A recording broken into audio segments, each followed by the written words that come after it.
Good evening, ladies and gentlemen. My name is Julia Krysiak and I'm one of the events team at UWE Bristol, and I'm honoured to be putting on the final 2 BDAS events this spring. Tonight is probably one of the more important and pertinent events we've put on in terms of confronting and discussing something that concerns all of us, the prevention and reduction of violence in our cities, its impact on individuals, families, communities and societies at large, and the importance of safeguarding and supporting vulnerable youth facing it. I'll leave much better introductions to my colleague, Dr. Myra Evans. But before we proceed, I just wanted to let you know that we have no planned fire alarms this evening, so if something does turn on, please do make your way out through those double doors there and the watershed staff will help you. After the conversation in Waterside 3, which some of you have been in already, we have lovely drinks for you and you'll have the opportunity to mingle and speak to everyone here, including members of Empire Fighting Chants who would love to tell you more about their organisation. We'll also have an exhibition of images playing out, showing the amazing work of both organisations. We're very lucky to have host for us tonight, TV presenter and weather forecaster, proudly Bristol born and bred, Alex Beresford. Alex became an ambassador of Empire Fighting Chants in 2019 after he visited the gym during the making of a documentary around knife crime.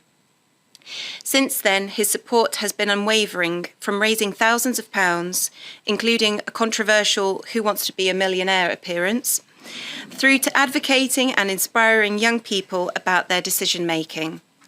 One particular visit of Alex's to Empire Fighting Chants stays in mind, as immediately after it the young person changed their life, turned their back on violence and drugs, and got a job.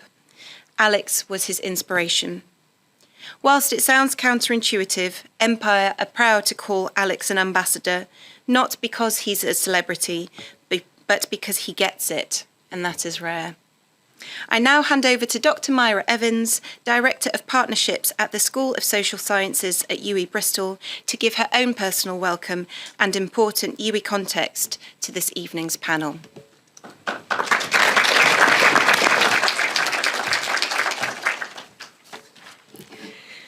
Good evening, everyone. My name is Myra Evans and I'm the Director of Partnerships in the School of Social Sciences, just as Julia has just said.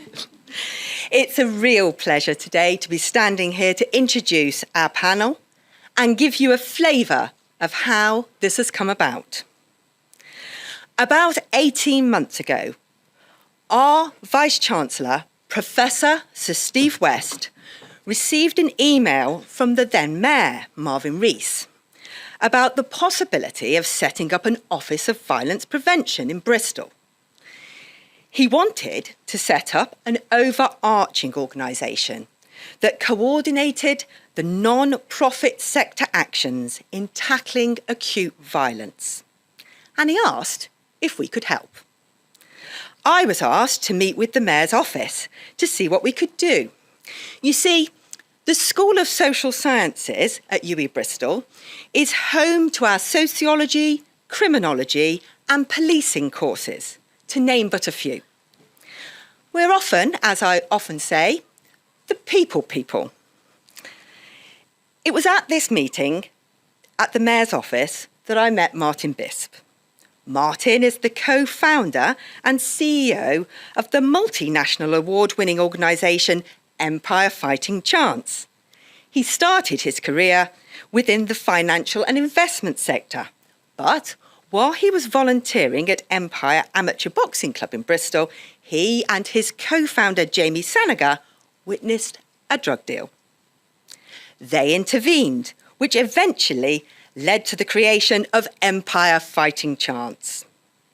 Now, using a combination of non-contact boxing, therapy and psychology, they work on programmes that look to address the underlying issues for young people who are referred to them. The work has been so successful that Empire now trains and supports organisations across the UK and globally. Last year, this work impacted the lives of over 15,000 people. I think that deserves a clap.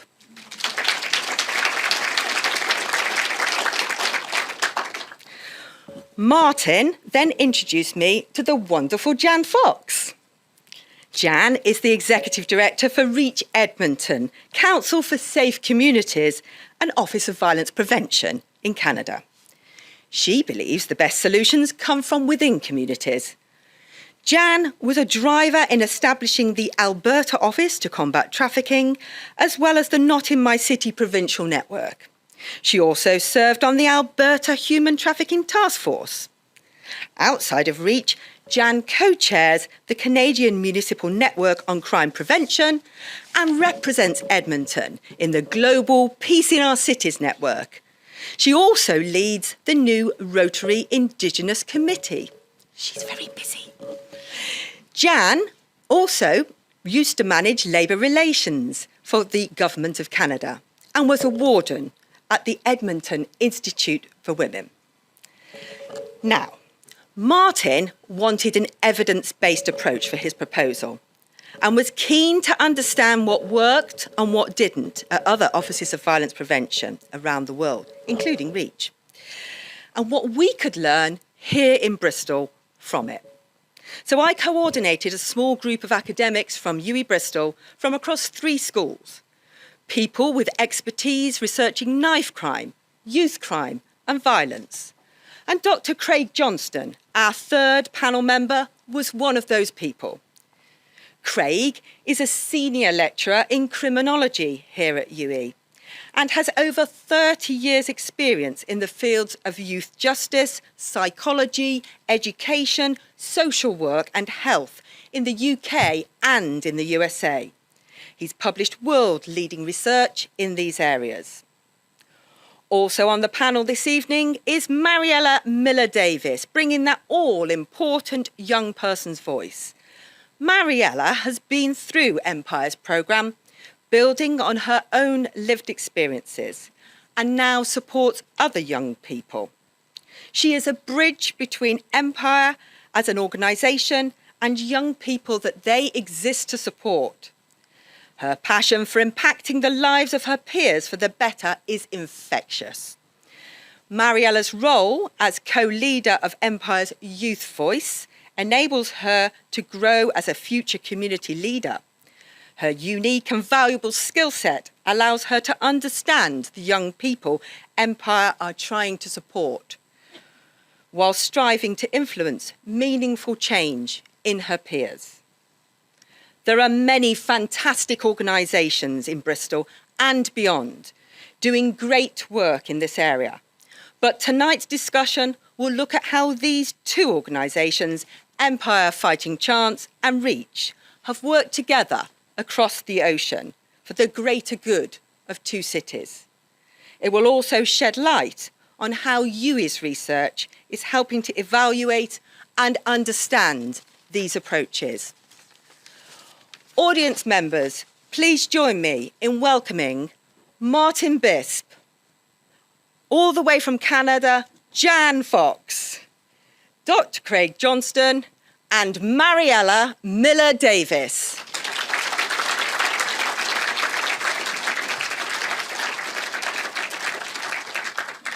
Thank you so much, Myra, and also Julia, and also the whole team at UWE for providing this platform for this evening's conversation. I hope that you're going to enjoy it. We're only here for about an hour's discussion, and that's going to fly by. But at the end, there will be an opportunity for you guys to ask some questions to anyone on the panel here this evening. I'm really pleased to be here as well. Bristol born and bred, love coming here, love working with you guys. And yeah, you did mention the controversial Who Wants to Be a Millionaire show, where what happens, so in the normal version, if you are on last and you get, and the program comes to an end, you get to come back and go on the next show so that you can continue raising money. On the celebrity version, it just ends. And I ended with 2 lifelines and £16,000. So they were very worried that they were going to get lots of complaints because I should have been able to carry on. And they did get lots of complaints. But we raised £16,000 on the day, which was absolutely amazing. they're yet to invite me back. But guys, thank you for taking the time to be with us this evening. Firstly, how did this relationship blossom between Martin and yourself, Jan? We're having a bit of a controversy who would start this conversation. So because I never know what Martin might say, I thought I'd go first. People in the audience know Martin. So. It's the safest. The PG version. The PG version. Well, actually, interestingly enough, we met in Colombia, of all places. We both are proud members of an organization called Peace in Our Cities, which is a group that has come together with numerous cities, municipalities, and not-for-profit organizations or civil society organizations to work together to find ways to reduce violence by 50% in cities by the year 2030. So it's a way we come together, share best practices, and learn from one another. So Martin and I were fortunate to be at a symposium in Colombia, and we met, and we were kindred spirits very quickly. I loved learning about Empire Fighting Chants and thought this is a project that would be so useful and so great for the young people in Canada, particularly in Edmonton. And he was very interested in the work of my organization, REACH, and in the introduction it was mentioned around building an office for prevention of violence. So it was a kind of a really match made in heaven. And we've been working together for the last year, really learning from one another. Martin, how was it for you? Well, Jan saved me. So, people might like them, but you have these first night receptions when you have to go, you don't know anybody, you look in the room thinking, I'm going to have to talk to somebody, I don't know who that's going to be. And then this little Canadian popped up and started talking to me. and by the end I thought, oh, I like her, we got on well. And then it was about 3 days later, we were in Palmyra, which had just dropped off. Just before it went, I think it was in the top 30 most dangerous cities in the world, and it had just dropped off. And we were sat in dinner, and it was quite funny, actually. So I had the mayor of Mendoza from Argentina to my left, who spoke no English at all. So we communicated and we bonded over pictures of Diego Maradona. So I was showing him pictures of Maradona and steak, and then he kept giving me the thumbs up.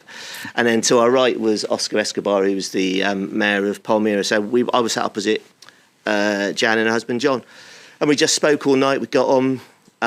We were interested in what each other was doing. We were interested in different ideas, and it kind of went from there, really, I think, to be frank. Yeah, absolutely. And obviously youth violence is a shared mission to obviously reduce that, obviously you say by 50% by 2030.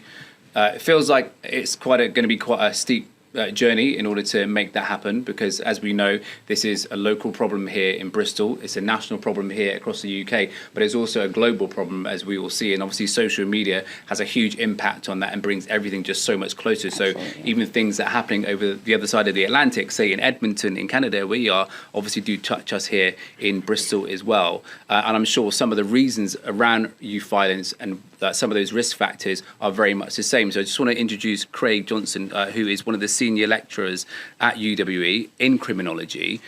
Craig, just give the audience a flavour of why this is happening, what are those risk factors, and what are the differences and perhaps some of the similarities between youth violence here and across the globe. Yeah, so I mean, I will touch on this, but in all honesty, they're very similar. I mean, obviously, I'm not from Bristol. You probably guessed that in about 2 seconds. I'm from Dundee, which has its own issues along with youth violence and drugs and suicide and things like that. But effectively, it sort of comes down to 4 what I would describe as indicators. I'm reluctant to say factors because there's a level of self-responsibility. But it is very much about who you hang around with, or the classic social capital, so peers. Some people like to use the word gangs, but gangs is sort of a fluid term that's used politically, and it also has racial connotations. But it's really sort of a durable group of young people, usually attached to a particular neighbourhood, which brings in then the element of social class, about being territorial, about being loyal, about being around your mates. You've then obviously got the household factors, because households are dramatically unequal from one street to the next. You've then got domestic violence, so whether you're witnessing violence or violence generally in the home, that normalises those types of behaviours that then transfer into schools, which means school exclusions. So there are different indicators that are consistent no matter where you go. And certainly all the places I've worked have had 3 or 4 of these ones. But one of the biggest things that worries me the most, which again I'll talk about, is education, is access to education. And what does education mean in today's world? Does it mean sitting in a class, or does it mean entering different spaces where you're learning from people that you respect and trust?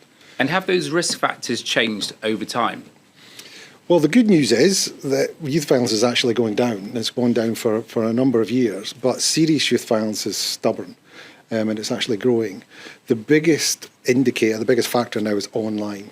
It's online violence, it's cybercrime. I was just reading a report today that 1 in 6 young people now break the law consistently online, unknowingly, whether that be through bullying or whether that be accessing data that they shouldn't and sites that they shouldn't.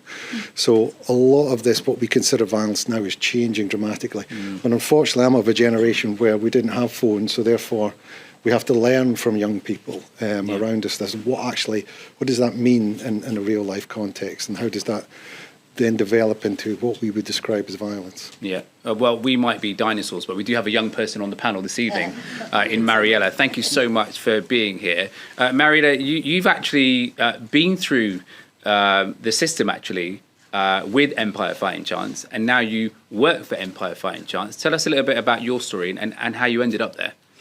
Yeah, so I was introduced to Empire Fighting Chance after having quite a serious mental health incident where I ended up being sectioned, and then I was placed with CAMS. I was having quite, I'd say, they wanted to come to my house basically like 3 or 4 times a week. It was pretty intense, but what was actually happening during that time wasn't very beneficial to me. So I asked if they could refer me to Empire, not much of an idea about what it was, but I'd had a friend that had gone down there. CAMS hadn't worked for her, but Empire had, so I thought I'll give it a try.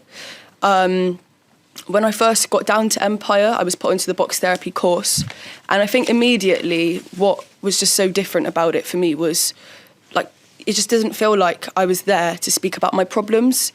Yes, they would have read my referral form and they would have known that I had a psychotic episode, but they didn't make that the forefront.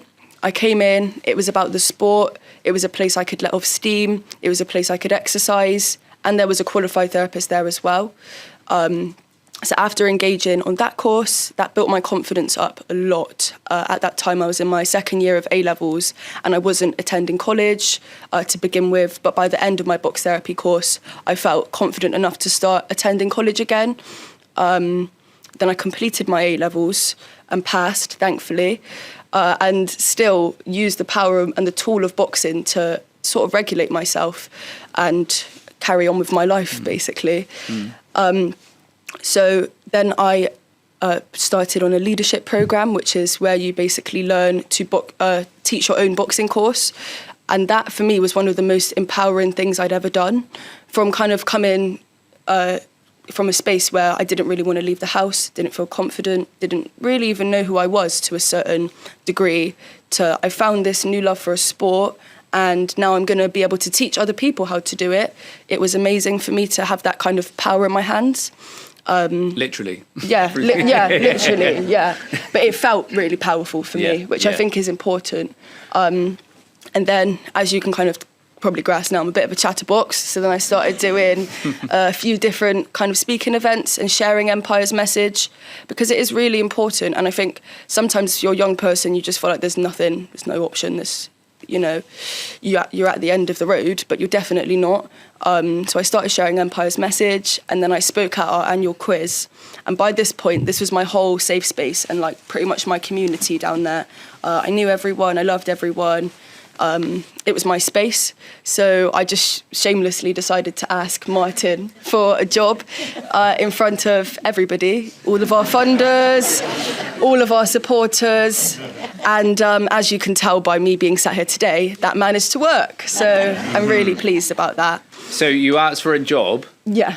In front of everybody? Yeah. What about asking for a pay rise? Alex, great minds think alike. I was going to do that at this year's quiz. But, you have an amazing story, and I'm sure everybody would agree. You are an inspirational person. The people that even have been in the room with you for 2 seconds you can see that you're oozing with it. What is the misconception then around boxing and also therapy? Because I guess for everybody, you might think, oh, boxing, that's violent, but actually, I've been down to Empire Fighting Chance, and you walk through the doors and you think it's going to be all smelly and sweaty and like hitting the bags and everything like that. Yeah, of course there is that there, and there's some professional boxers, of course, but there's just so much other stuff going on there. It's a real hive of activity, but for so many different reasons. Yeah, 100%. I think using the sport of boxing is really, really interesting because, as you touched on, it has quite a lot of, you could say, negative connotations. It's violent, people are fighting each other, but it's totally different down at Empire. We use non-contact boxing, which is just pads and hitting the bag. And actually, in fact, that can be a massive, massive release for some young people. Let's be real, we all get angry and we all feel emotions. So I think it's brilliant for young people to actually have a space where they can let that out, and they don't have to hold it in. They don't have to keep their voice quiet. They can literally smash that bag until they feel like they've got everything out, which, where else can you do that, really? It's really unique, I think, in the physical aspect to it. Yeah. I've heard a lot of people say sometimes they literally feel it's so powerful that they can feel their emotions coming out as they punch, which I totally understand. You're using every bit of force in your body and letting something out. It's a massive release, and I think it's useful. It's also exercise as well. I mean, Martin, what does the exercise do for the young people that come through to the gym? Because, we've all been there. You don't want to go to the gym, but everyone walks out of the gym feeling great, don't they? Yeah, they do. I mean, I guess that there's two elements to the boxing as well. So it breaks down barriers immediately. I think talking therapy for me is quite intimidatory. I'm a working class kid who grew up in this, I'm not going to want to sit and talk about my feelings. I'm just not going to want to do that. But I found through sport, if you create an activity, you immediately create that relationship, and that relationship allows you to talk.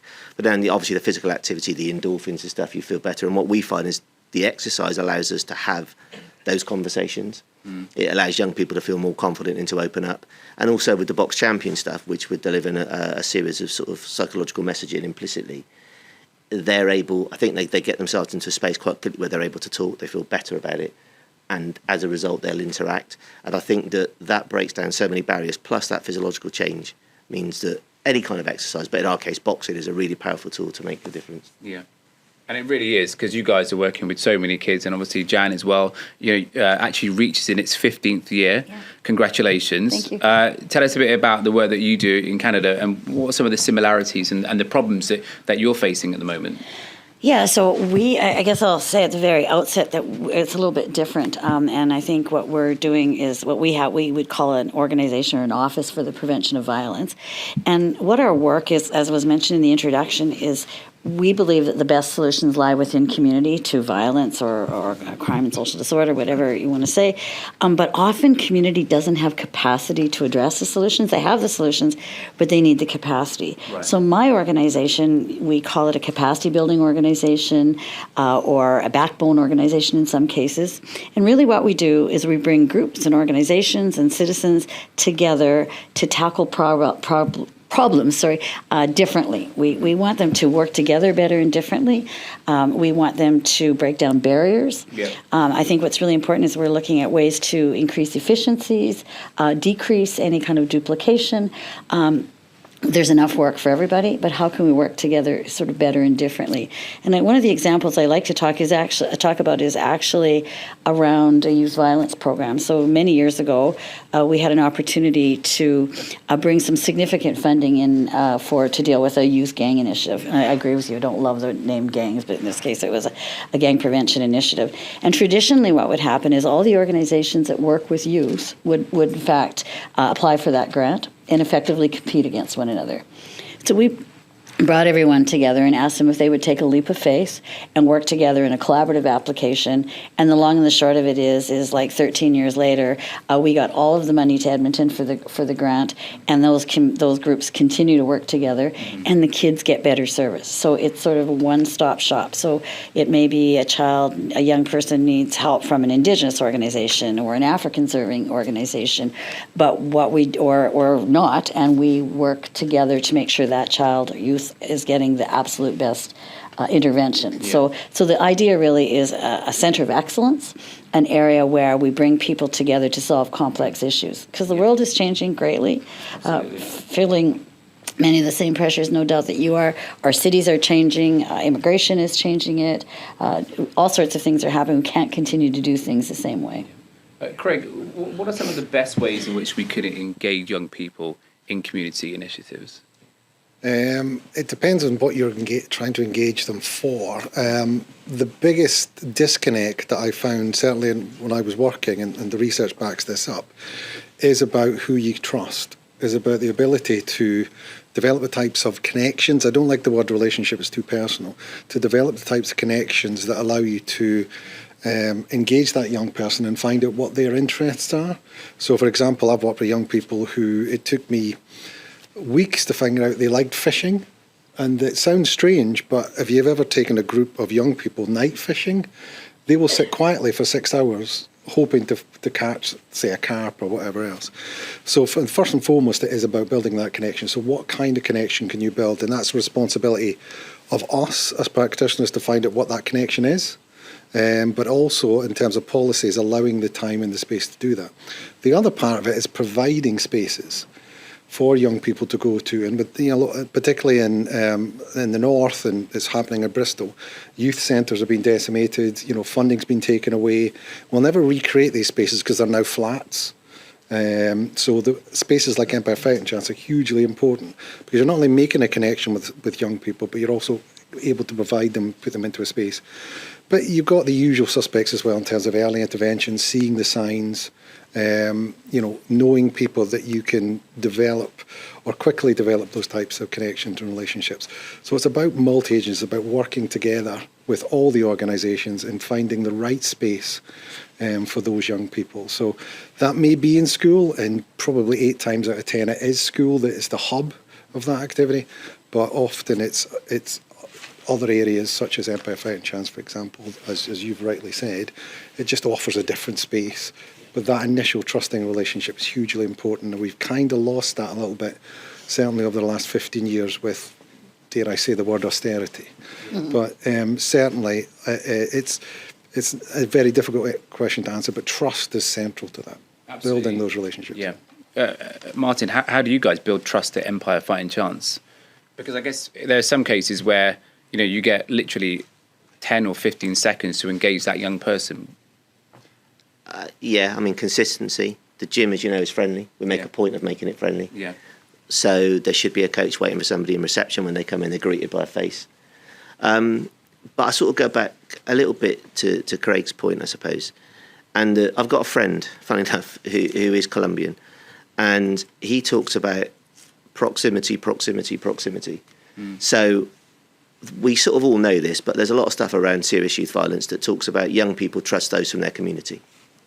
So you might trust, it could even be the 3 or 4 streets, but that's who you trust. So I guess for us, one thing we've been is, and I'm pleased to see we've got Lloyd here tonight. So like the Empire Sports Club has been in Bristol in the sort of initially the St Paul's community since 1969, 1970. It's woven into the very fabric of this city. Yeah. I'd imagine almost anybody you meet knows somebody who walked through the doors of the Empire. And luckily the boxing club itself, you trained. I trained at Empire. I joined at 17. Yeah. Met Lloyd Russell. And it was an amazing environment then. It was like a magnet actually. It was a place that you were drawn to. Yes. And I think that gives us a bit of credibility. We're not part of the system, so we have the legitimacy with the boxing club. That helps because there's a little bit of, I suppose, edge to that. But again, and we've got coaches in the room from, and Matt there, but from my point of view, we're friendly, we're authentic, we're credible, we listen, we use the sport as a barrier breaker, and we just do our very best. Yeah. Matt, you work at Empire. I guess you are one of the young people. You look young, despite having a beard. Yeah, 21. Good beard, by the way. Thank you very much. How has it been for you being at Empire? I know that you're not mic'd up, but if you talk loudly, I'm sure everyone will be able to hear you. But as we were just talking about, trust is such a huge thing, isn't it? Obviously, you work there, you've gone through the system as well. How do you do that? How do you build that trust with the young people? I think my experience having gone through the program and the reasons as to why I went through the program, which I'm very open with the young people, it helps them to relate to me and helps to build that bond between me and them through our sessions. And I found it does help them to open up.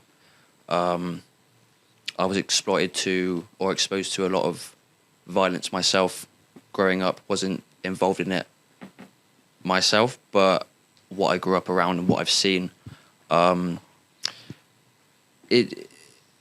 I'm honest with the young person, it helps them to open up to me as well. Yeah, I guess obviously that's the thing about Empire. I mean, I can say because I've been on the inside of it as well, that is the authenticity, isn't it? That the coaches there, lots of the staff have actually been through things themselves. So they really do, they understand the young people massively, don't they? Yeah. No, not an academic, Craig, so be gentle with me. There's something about sort of social cognitive theory where basically if the pupil can recognise themselves in the teacher, they're more likely to make progress. Yeah. So that's what we're trying to do. We're trying to have relatable people in the gym that young people can build that connection with. Yeah. Can understand that it's possible to be in different situations and come out the other side.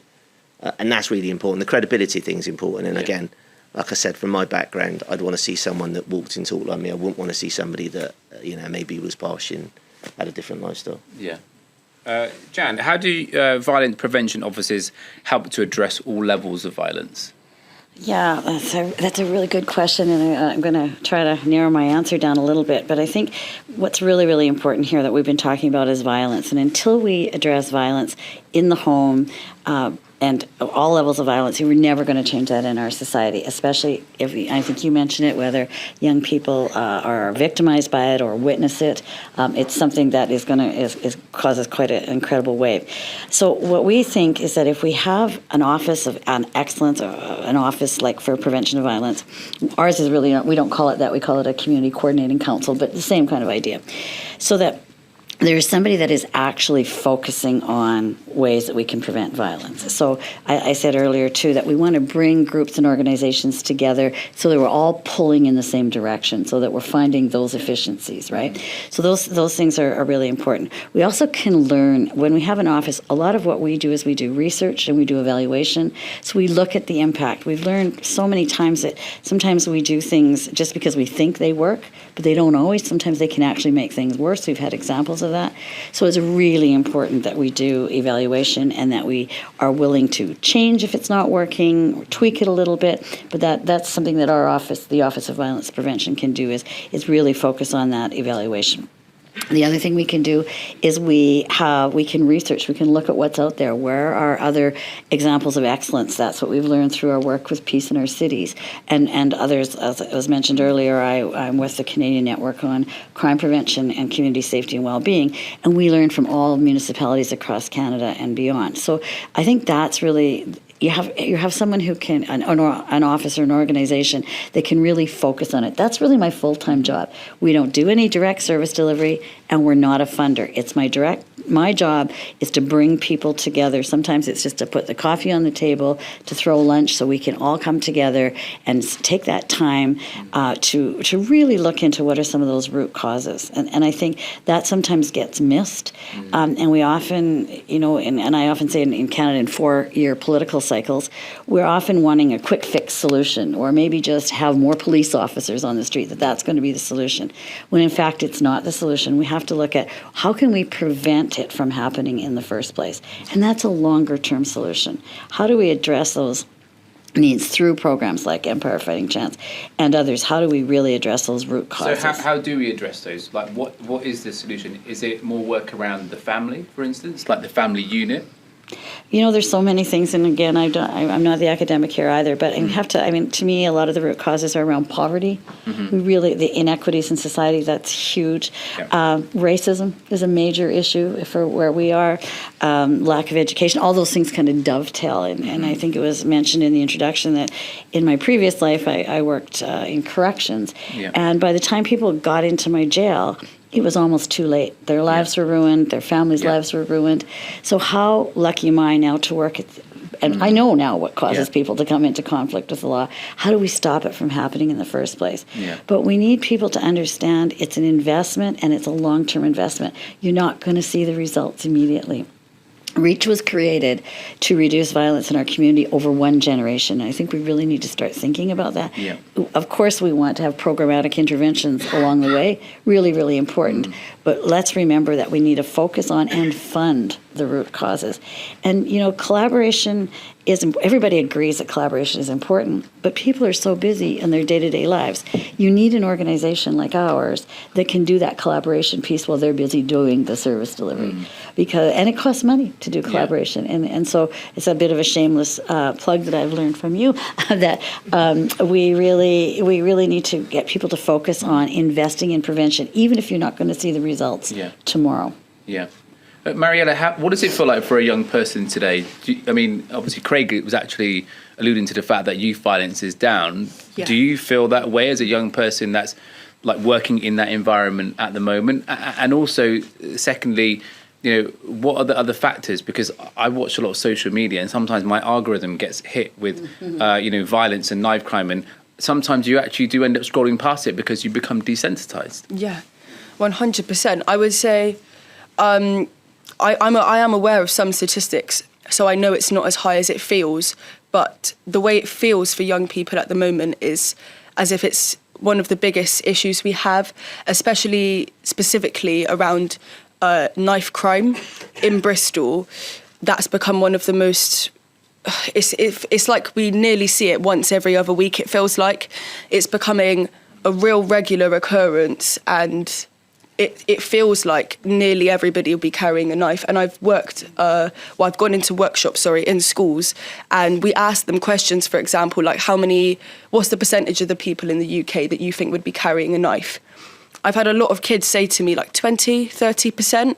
But then if you actually put that into numbers, that's like the first whole row of the room is carrying a knife. And that's not actually how it would be. The actual statistic is about 1 to 2% of the population are carrying knives. But for young people at the moment, it feels like everyone is doing it. If you're not doing it, you know somebody that's involved in it. And even if you're totally out of it, you're so correct. You've seen it on social media. And then I think social media as well is a big driver of it. I think we said something earlier on about surveillance and watching what your kids are doing. And was it early warning signs? Yeah. But I think this is getting really much more difficult now to actually see. You don't know what your kids are posting. Even if you try and get onto their social media, I guarantee they will find a way to get you off. Yeah, absolutely. I know that. I've got a 15-year-old. He's going to be 16 this year, and that's one of the main things as a parent that I worry about is that obviously when I was a kid, our parents could eavesdrop on because all your friends were in one room, right? But now you just can't see what your kids are doing. And also they don't use WhatsApp like I use WhatsApp. They use Snapchat to talk. So Snapchat disappears. So that's the other thing as well, is that some of the challenges that our young people are going through are not visible to us. Yes. Definitely. In your research, Craig, how is social media changing the way? And obviously, there's another area as well, which we could probably talk for another hour on, is how that impacts mental health as well. Yeah. Overwhelmingly, most of the research that's done around social media is statistical. So it's based on surveys and what young people feel. The problem we've got is, as academics, is gaining access to those spaces. Yeah. So I'll give you a perfect example. So I'd done a piece on young people who were excluded from school and weren't accessing any other services. And I was desperate to find out what is going on. How are they supporting each other? Because they're not engaging with any services.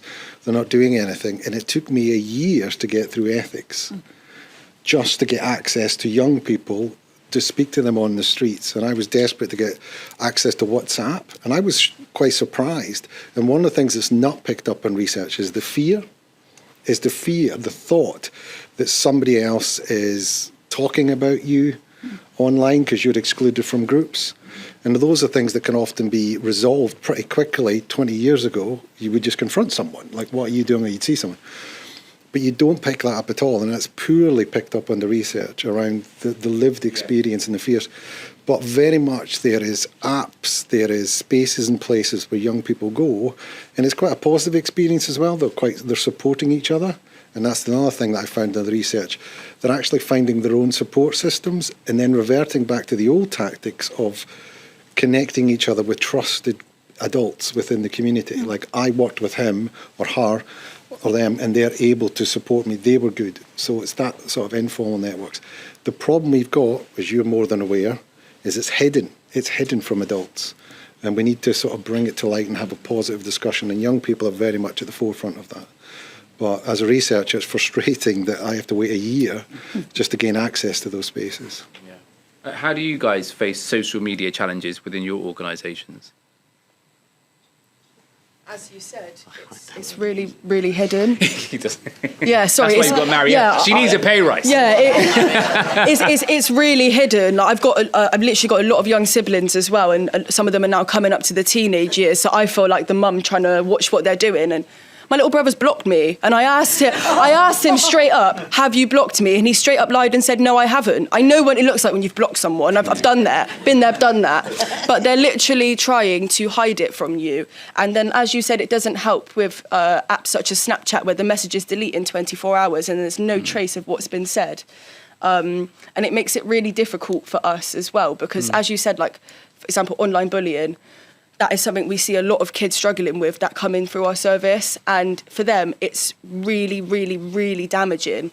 And it's huge for them. If, like you said, a group chat where people are speaking about them and they're not in that group chat, for them, it feels like the biggest thing that's happening, which is understandable. Yeah. They're just teenagers.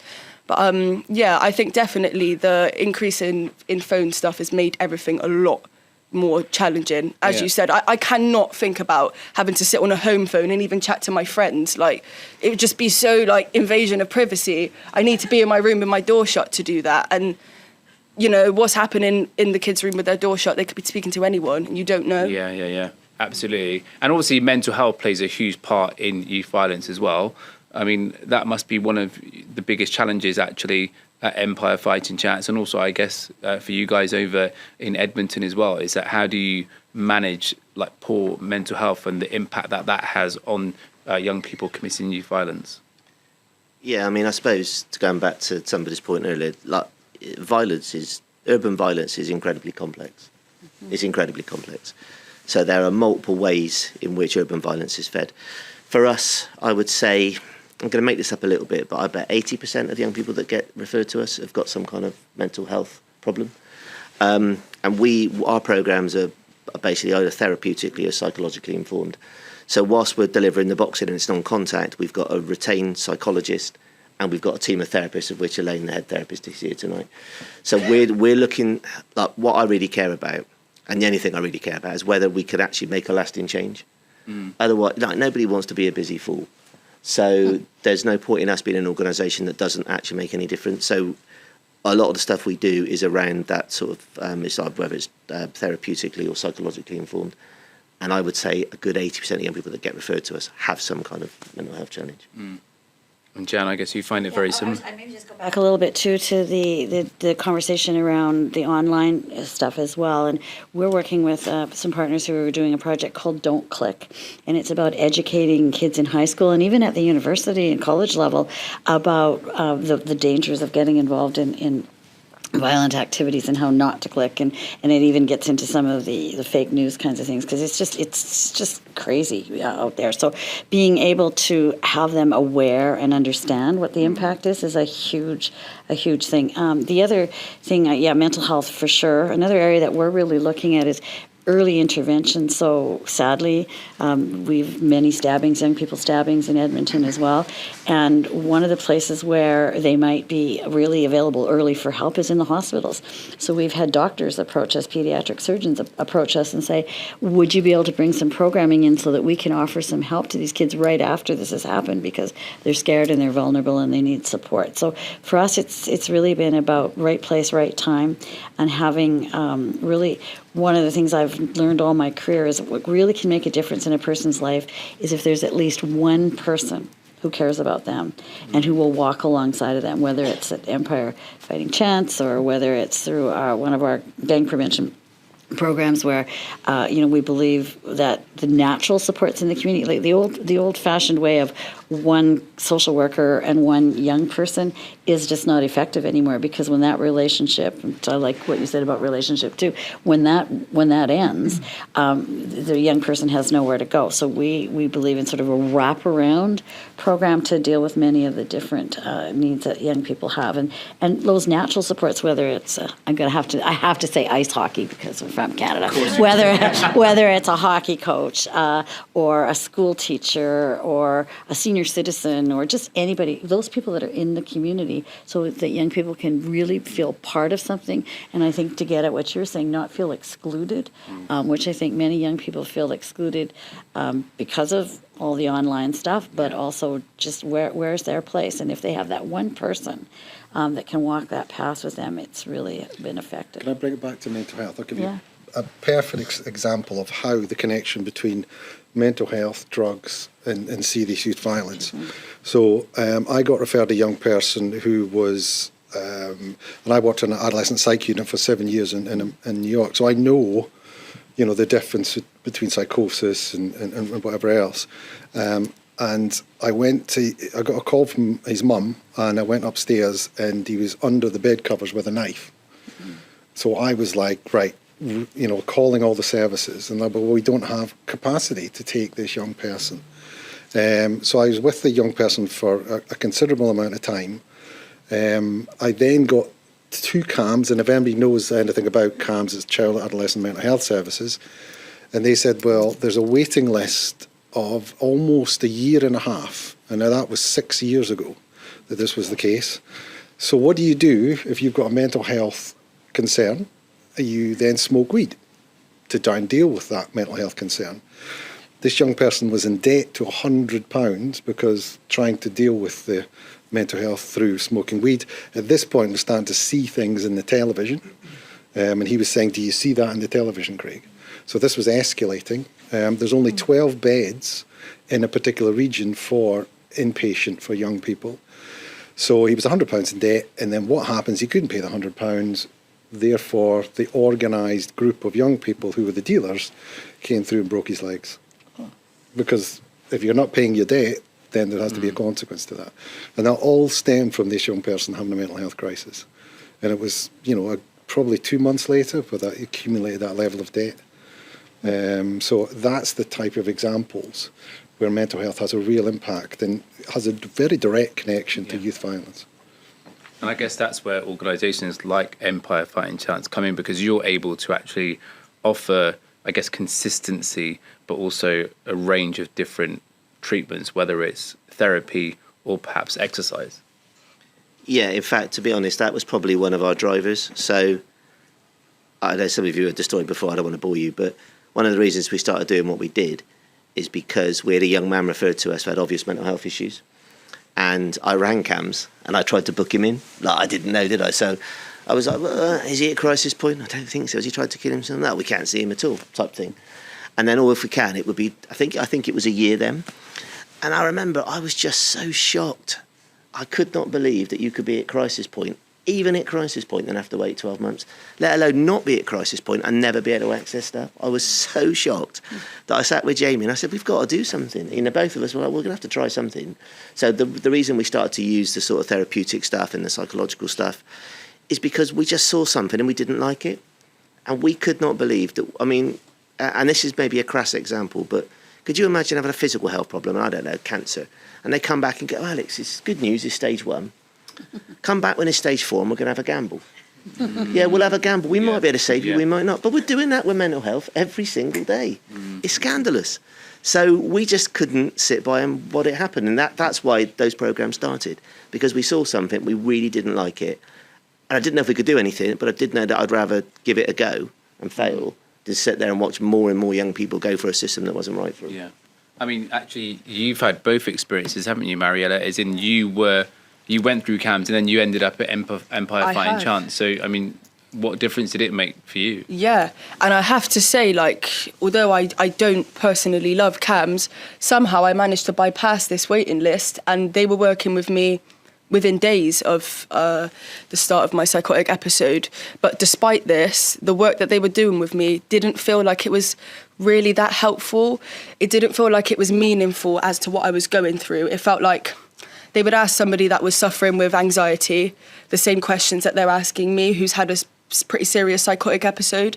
And I think CAMS as a service, they're trying their best, but they're not equipped with certain tools, and sometimes you don't even know what those tools are going to be. For example, a sport, which could be boxing, to engage the young people properly, because I think the first step is to get proper engagement.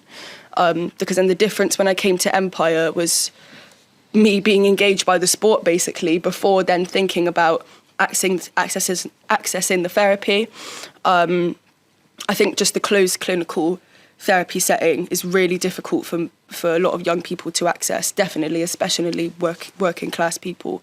It's really hard to speak about your feelings, but the difference with Empire is the dynamic. You're in a sports gym, you're there to exercise. Yeah, there's a qualified therapist in the room, but you're there to exercise at the end of the day. Yeah. Guys, you guys have been obviously working together for just over a year, and I understand that the relationship is going to get even deeper. Tell us about what's happening between Empire Fighting Chance and Reach Edmonton. So we're really excited to tell you that starting next week, Martin and his team are going to be coming over to Edmonton to actually begin Empire Fighting Chance in the city of Edmonton. So we're really excited to welcome them there. I want to say too, though, we were so blessed to get a private donor in Edmonton to support this work, because they really believed in this work, and so we're very, very grateful for that. But we're especially also grateful to Martin and his crew, because they're doing this pro bono. They're not charging us for their services, and they're going to mentor us all along the way. So we're incredibly grateful. I really believe in this program. I think, when we think about a young person, and your story tells it all so well, Mariella, is that, we're going to see a young person that's in crisis, and they may not have access to those services, and might not want to walk into a psychiatrist's office, but they might well walk into a gym where they feel welcomed. I've walked into Empire Fighting Chance gym many times now, and the feeling that you get when you're in there, as you've already said, you just feel so welcome, and so we're grateful. We think that this is going to be have huge impact in the city of Edmonton, so huge appreciation to this partnership. Did you ever think that it would get to this, from that day witnessing that drug deal go down to starting something relatively small and then growing it to being something? Because obviously you guys are working with kids up and down the country now, and now, well, you could say globally, you've turned international. No, I didn't want to run a charity. I didn't want to run a charity. Yeah. It all happened by accident. I'm going to be honest. If you'd have told Jamie that, two idiots like us, 19 years later, would be having conversations, not just with Jam, but we've had a lot of interest across the US, I wouldn't have believed it. I mean, what's important to me, though, and don't, I'm grateful for the partnership, and I think that it will be exciting. It's still important to me that every young person that walks through our door gets the best possible opportunity. Yeah, how do you actually ensure that? Because obviously when you're a small organisation, you've got full control of what you do and the level of service that you give. But when you start growing an organisation, you're going to become heavily reliant on others to kind of live and breathe Empire Fighting Chance. How do you do that? Yeah, it's not easy. We're trying not to create like a franchise, so it's not going to be multiple Empire Fighting Chances. One of the things we're doing is it's powered by. I kind of reiterate a bit. I'll get to the point in the end, but community is important. We believe that community has the answer. I don't believe for 1 second that we could operate anywhere else and actually do anything that would be as meaningful as an organisation from Manchester, Liverpool, or Birmingham be doing their own cities. I just don't believe that. We don't understand the system. We haven't got the relationships. We're not embedded in the communities.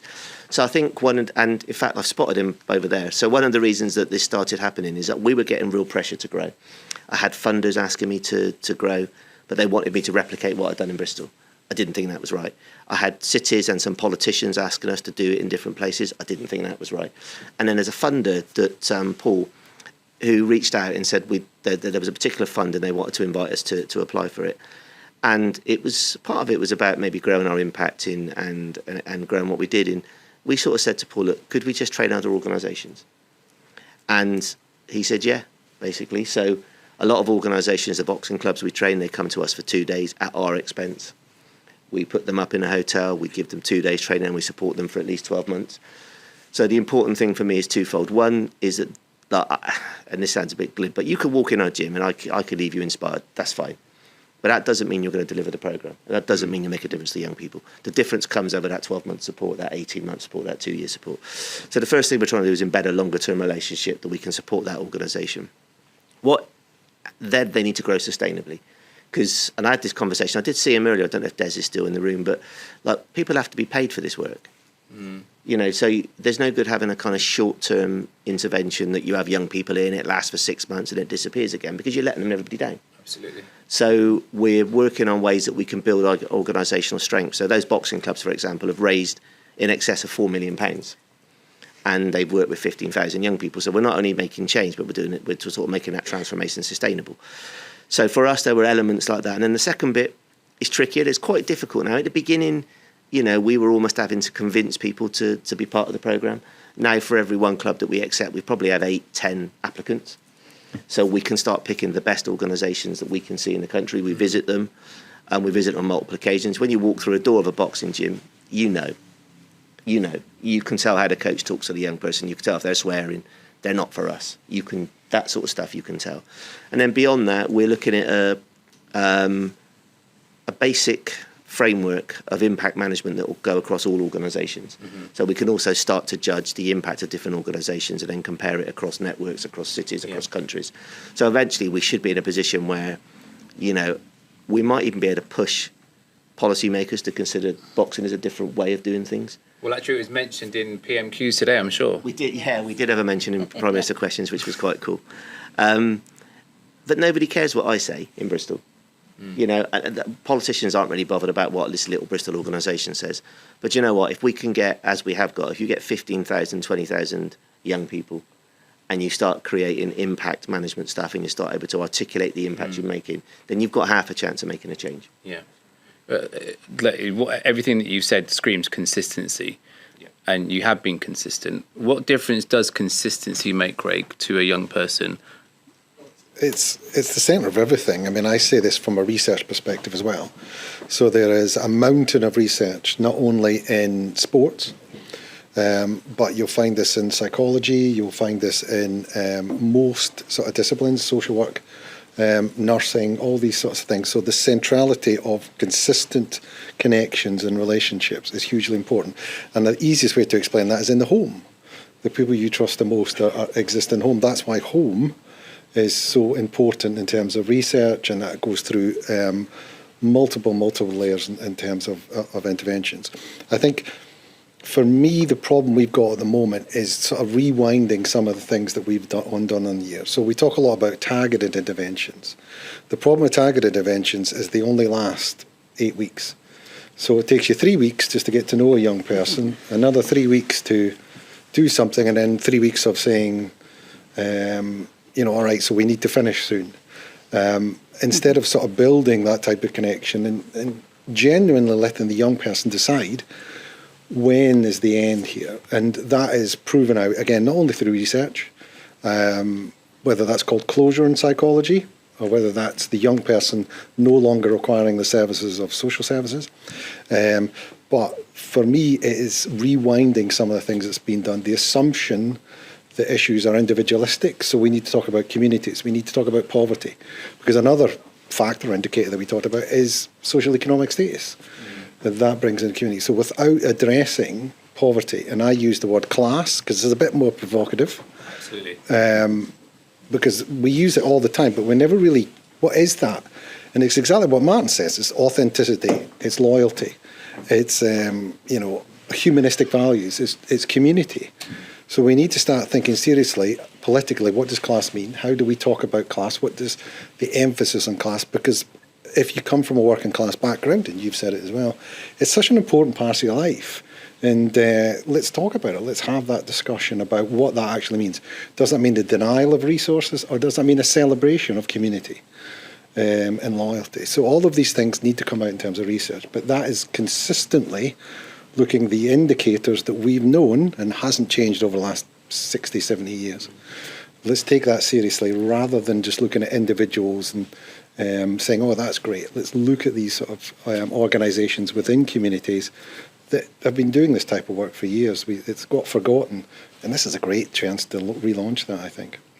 Agreed. Mariella, if you could wave a magic wand, what would you change in terms of the approach to youth violence and engaging young people? I think, first of all, I would just, if I could wave, literally, I'm imagining like got a magic wand. Imagine away. I would just completely flip the stigma on it. Yeah. I would flip the stigma that it's usually an issue that's mainly around people of colour, can be around anybody. I'd flip the issue that it's only a male issue, because there's also females that get involved in a lot of youth violence. And I would just break down the stigma, because I think at the end of the day, every young person who decides to engage in youth violence is going to have their own reason behind that, whether that's chaotic home life, not feeling accepted, looking for exception, whatever. It's all separate, and I think the stereotypes don't really do anything but just add negative labels and confuse things even more. Good. Thank you so much.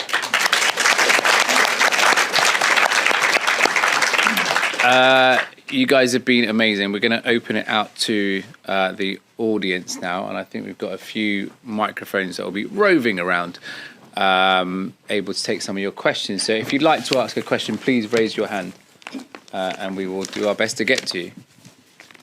Who would like to ask a question? Yeah, Lloyd.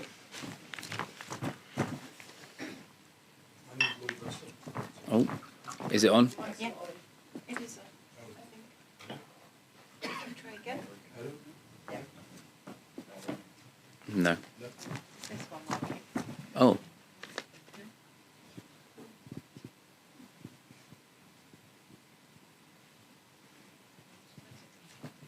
Oh, there you go. Well, we'll fix that in just a second. Yeah, that one's Oh, there you go. That one is working. Go for it, Lloyd. My name's Lloyd Russell.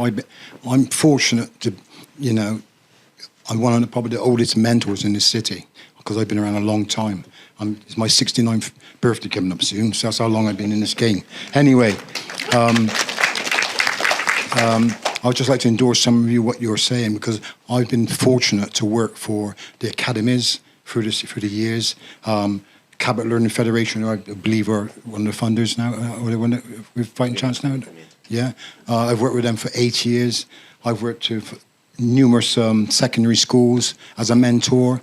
So, and I'm from the inner city myself. I've been raised in the inner city, everything. So I know everything about inner city. So I was fortunate to get a mentoring role, and that's the best thing that turned my life around as well. But the point I'm trying to get to here, the word consistency and continuity is so important. Whilst I was in the academies, I built relationships with a lot of undesirable young people, let's put it that way. Some are dead now, some are in jail, some have made it. But I'd just like to say, one of the things I did as a mentor, I was able to build a relationship not only with the young person, but with the family. And it's so important to have an holistic approach to make this thing work. No matter what organisation you're with, I think that is the key. And you need to have a long relationship. Anyone that comes through your door, you need to have that, not just to come here to do train or to do that. You need to have that after bit as well, where to say, if you've got any problems at home, we're here as well at home, because a lot of these young people do have issues at home, you know, and they need somebody to talk to. But I like to end on a successful story. When I was part of the Cabinet Learning Federation, I met a young man who was in the...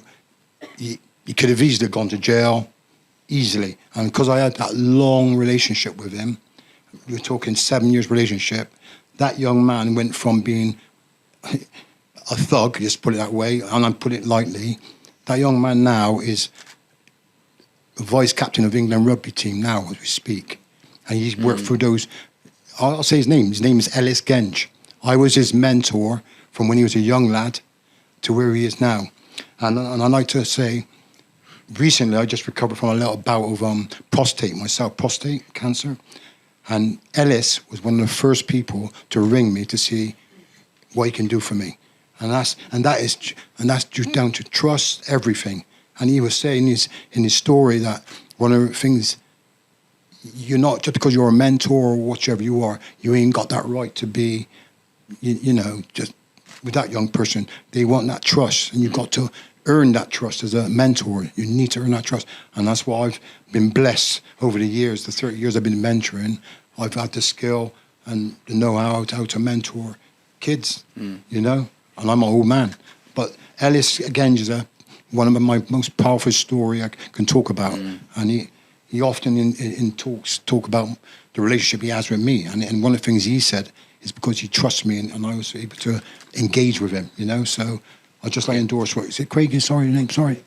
That's continuity in that is vital. Lloyd mentioned about obviously like going, I guess you could the extra mile and not just working with the young person, but engaging the young person's family as well, or perhaps their carer. Is that something that you guys do at Empire Fighting Chance? Are you able to get a little bit deeper into the young person and perhaps the home background? I'm glad you asked me that question, Alex. I'm going to talk about something. So when we were in Colombia first time, they've built, they've connected the whole city and the communities through transport, through like cable cars and trains. And in each one of these communities, they built a transport hub, and around the transport hub, they put services in. So they put sort of social houses of justice, they put psychologists, there's early learning centres, there's libraries, there's schools, there's universities in some of these communities. And I asked Santiago, who's sort of our guide in, I said, well, look, this is a kind of, but it's a hyper-masculine culture, that Colombian, you know, you've gone through all that stuff, it was the most dangerous city on earth. The kind of ramifications of the Escobar stuff are still present. I said, how do you get somebody to walk in there and accept help? Because it fascinates me how you do it. And one of the things he said is because they're familiar with it, it's part of their community, it's there, so they trust it enough to go in. So as a result of that, we have tried to extend our services because young people feel safe in the gym and their families feel safe in the gym. And so we're trying to find ways, this is like how we measure trust. And as a result, we're building an annex on the side. I call it an annex because it's VAT exempt. It's perfectly legitimate. So we're building an annex on the side. And the ground floor is going to be community space. So what we're looking to do is we want to produce a better service for families now. So there's only so much we can do. But we're going to have family therapy. We're going to have maybe it's financial literacy. We don't want to charge anybody for using the gym. The space is completely free. But as long as you're consistent and you turn up between set hours, then we're going to be able to provide families and young people a much, much better service. Wow, incredible. Thank you so much. I think we've got another question over here. Hello, hi. Thank you. Firstly, I really enjoyed the whole conversation. I really liked what you said earlier when you said community has the solutions, not the capacity. And that really resonated with me. And I find with experience, often the best people at these job roles, if we want to call them a job, it's a vocation really, they tend to have the barrier of finances. So they would be the best people, the best coaches, yet the ones who, not all of them, but a lot of people who are in these roles, job roles, they have the barrier of, they have the same preconceptions of people that you're constantly fighting your whole life. So the engagement's not there. So essentially my question would be, how would you overcome that barrier of the value being rewarded for these people doing these interventions where they can essentially do it and commit and have it as a income as well, but not taking the value of it and still the sincerity be there, if that makes sense. I think quite often if we're getting paid for what we're doing, we feel like we're not authentic or we shouldn't. But at the end of the day, I feel like people need that in order to stay there and, you know, see the changes happen, if that makes sense. I don't know if I've articulated that well. It makes absolute sense. And Jan will talk about it as well. And, you know, loving your job doesn't put petrol in your car, does it? So at some point, we have to make things sustainable. I totally agree. One of the reasons that I was trying to look at a different way of doing stuff, it came from two reasons. One was that young people who used our gym had been killed. And I reached out to think, well, there must be something better we can do, because to listen to a mum talk about her son dying and the siblings is absolutely horrendous. It's absolutely horrendous.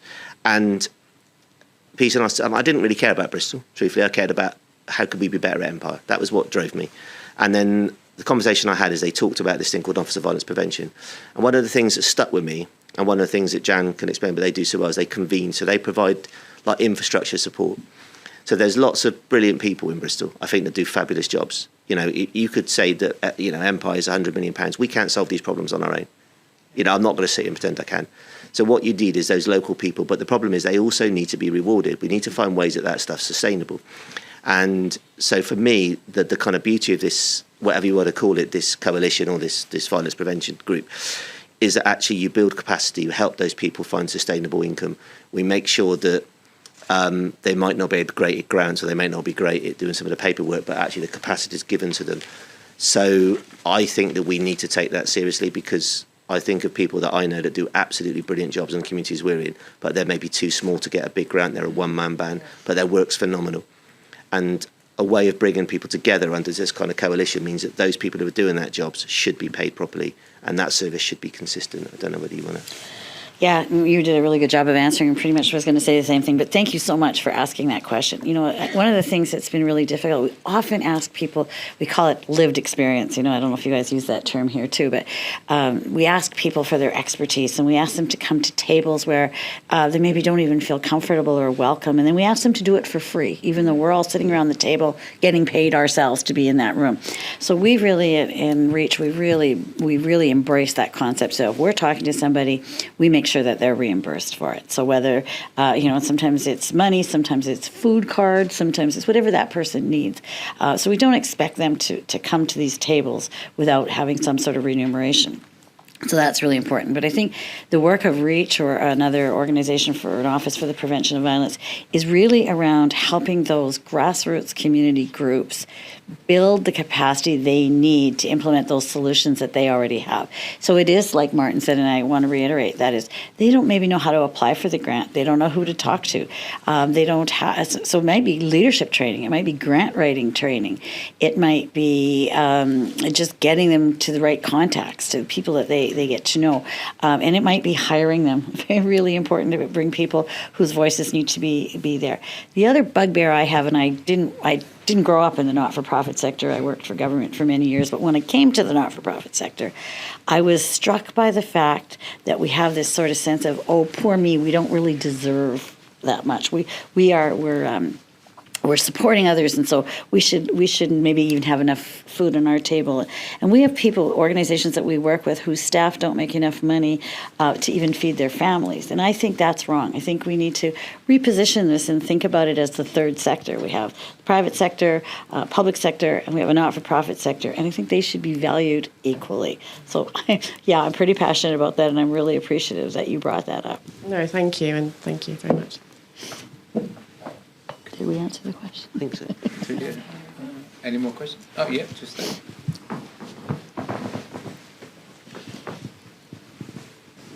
Hi. Thank you. It's been a fantastic evening.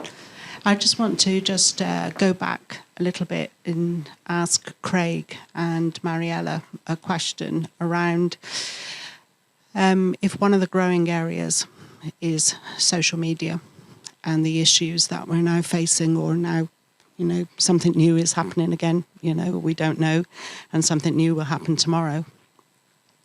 What strategies can we put in place to help support young people? It's absolutely fantastic. We have some solutions and we can have some referrals to help people when they need help. But what can we do to actually ensure young people are better equipped in managing some of those emotions and those, difficulties that social media is now putting upon them? And where should that be? I'd say definitely better online education in schools. There is online education in school, but a lot of it is quite surface level. Some of it's based around things like cyberbullying, things like that. But I think, in fact, somebody else mentioned earlier, a lot of kids are doing things on their phones which are actually illegal, and they may not even realise they're illegal. For example, accessing a certain website or sending an image that is child pornography, whatever. And I think these things actually need to be spoken about more openly in schools, because that's the first port of call. Every kid nearly should be in school to learn these things. And I think if they had a little bit of a better understanding of the implications of some things that they are posting, what that could be, or sending, then that would create more awareness. And I think as well, definitely it doesn't help with children posting this kind of, and they are children, teenagers, posting this kind of lifestyle. For example, you might see kids on bikes masked up, and sometimes it's even as far as they'll be brandishing the weapons on social media, or pointing to their waistband so you can guess there's something in there. And that kind of thing being spread across social media normalises it and makes other young people think it glorifies it. It makes other young people think it's cool, which is it's really not. So I think, informing kids on what they're posting and what they're sharing is important. Yeah, I'm going to mention it because it's going to have adolescence. So there's a perfect example of mentoring, or the ability to speak to someone who brings a different perspective to it. So when I was watching it took me a while to watch it because it was such a hoopla.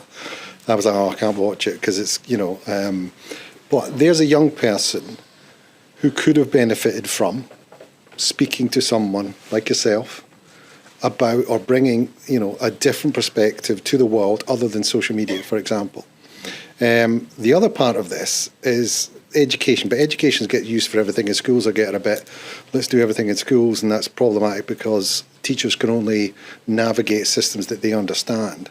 And they've had that issues with sort of racism and talking about race and whether they feel comfortable talking about that, same with class. So there's a chance here to co-produce these spaces with young people, actually listen to young people's voices, what would work for them.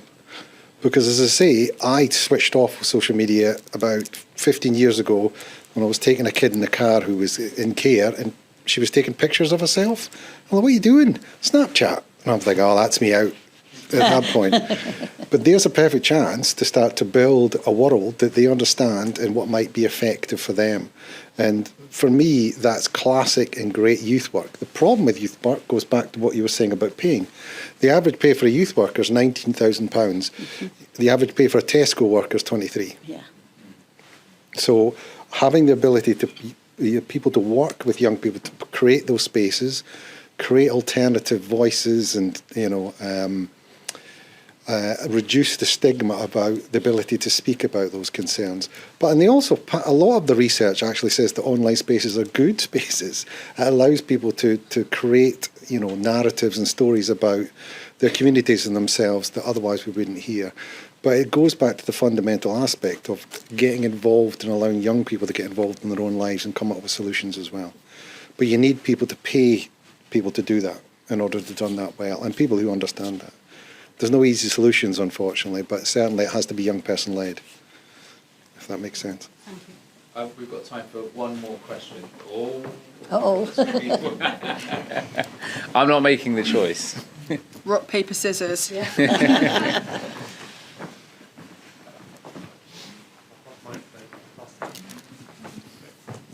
But there's going to be an opportunity to go through to the other room afterwards. So if you have a question for one of these guys, then please do approach. They are friendly. Can I, first of all, just reassure Lloyd that he's not an old man? That I had my 80th birthday last week, so I'm way ahead. Can I just say, I'd be interested in a general answer from all the members of the panel. For 35 years of that, I was in the education profession, working at all sorts of different levels. And if I'm absolutely honest, we never heard the word mental health. It was never mentioned. And yet today, we've had a fantastic evening talking about it. And on the media, every day, you hear it. Would the panel be interested in just telling me what happened?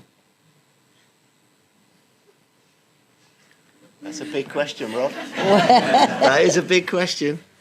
I don't know why we invited you now.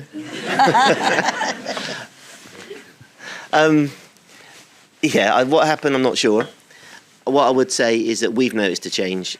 I bet 7, 8, 10 years ago, if we asked somebody to talk about their mental health in the gym, we'd have pretty much nobody want to say anything. Mm-hmm. Now, if we said there's anybody, if there was a story or they want to talk about it, you'd probably have 15, 20, 30 young people saying, we'll talk about it. Which is the exact opposite that we get with anybody that's involved in youth violence. They just will not talk for a whole series of reasons. I suppose we're more open. The press cover it. From a boxing angle, you've got the world heavyweight champion talking about his mental health problems, from Frank Bruno through to Tyson Fury. I guess if you're looking at, ultimately, I don't know what arguably the toughest man in the world can talk about his vulnerabilities, then I suppose it opens the rest of us up to talk about ours. So I think there's a lot more effort gone into making people talk about it from what I can see anyway.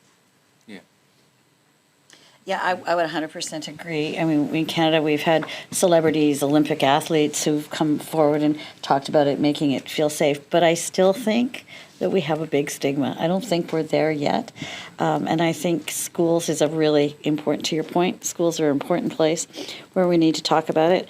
Just yesterday, I was looking at something in the media where the need for mental health resources in schools was seen as really important in Edmonton. We don't have the resources in the schools the way that we should have. But like you said, Mariella, all kids go to school. This is a great place where parents and everybody feels safe. A school can be a community hub. There's so many resources that we should put into there. And yes, it's a lot better, but I would argue that there's still a lot of stigma around sharing mental health issues. So, you want to say? I was just going to say, I think definitely people have just become more aware to it, and there's more of an understanding now, whereas it might have been like 20, 30 years ago, that kid's just really angry, that kid's just smashing things up, whatever, might actually realise that kid has ADHD and he's got poor impulse control, and that's why the emotions are kind of spilling out how they are. So I think, it's just better understanding and awareness. But I also agree with Jan that there's still a big stigma around it, and especially for men's mental health, and then even worse, young boys talking about mental health. There's a massive stigma around that still. Yeah, I mean, for me, life has become far more complex. You just watch the movies from the 80s and it was never like in your face. And again, seeing young people change in terms of listening to a whole song rather, everything's in clips now. But it started around, for me, from a research perspective, I'm going to use a big academic word here, sound fancy, it's that cultural hegemony. So the Americanization of British culture, which is a positive in the sense that we talked about self-esteem. In the 90s, we talked a lot about self-esteem. So that was a segue into, what do we mean by self-esteem? So we only started recording mental health in schools in 1999, at the very end of the talking about self-esteem. So it's sort of grown and developed, both positive and negative. But the problem we've got is it's still the same groups of people, predominantly young working class men, who refuse, for whatever reason, to talk and open up.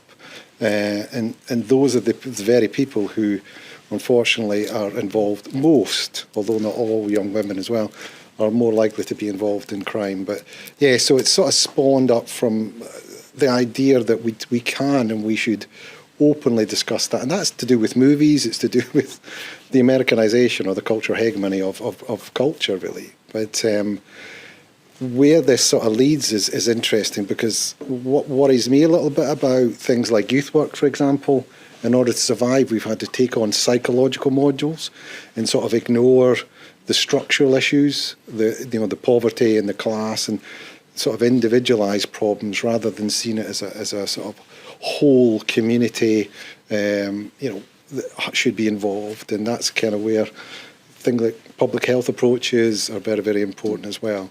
So understanding things, the roots of the problem are collective as much as they are individual as well. I hope that kind of makes sense. But yeah, I got that statistic today, so thanks for bringing it up. That was almost planned, but I appreciate it.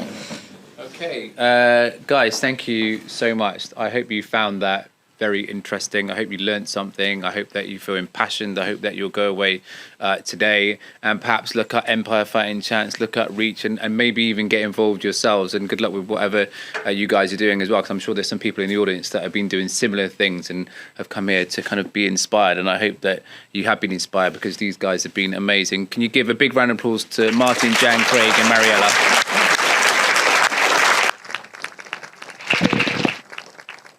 And a huge round of applause to Alex for being such a wonderful host. We're very lucky to have had such an amazingly inspiring conversation this evening. Thank you so much for all of it.